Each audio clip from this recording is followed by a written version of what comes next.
هل اقترب العوض الكبير؟ خلف أبواب منزلها الهادئ وفي ظل تكتم شديد لم تعهده الصحافة من قبل، بدأت خيوط الحكاية تنسج. القصة بدأت بملاحظة بسيطة: اختفاء مفاجئ. فبعد أن كانت مي عز الدين تستعد بقوة لموسم درامي شاق، انسحبت فجأة من المشهد، تاركة خلفها تساؤلات تشتعل كالنار في الهشيم. المؤشرات التي حبست الأنفاس. القصة لم تكن مجرد إشاعة، بل تفاصيل صغيرة جمعها الجمهور كقطع البازل.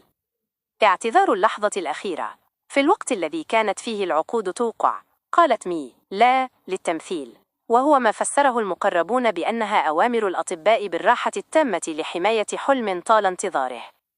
ملابس فضفاضة وظهور نادر.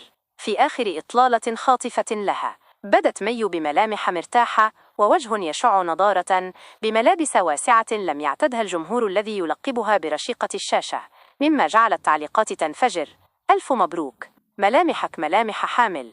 لحظة العوض المنتظرة.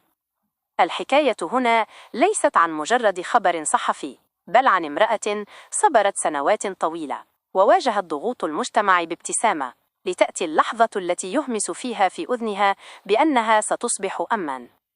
يقول البعض إن مي قررت ألا تعلن الخبر إلا في الشهور الأخيرة، خوفاً من الحسد ورغبة في أن تعيش هذه المعجزة بعيداً عن صخب الكاميرات. الوسط الفني يترقب والجمهور يدعو لها. فهل تخرج مي قريباً لتعلن للعالم أن العوض قد اكتمل فعلاً بطفل يملأ حياتها؟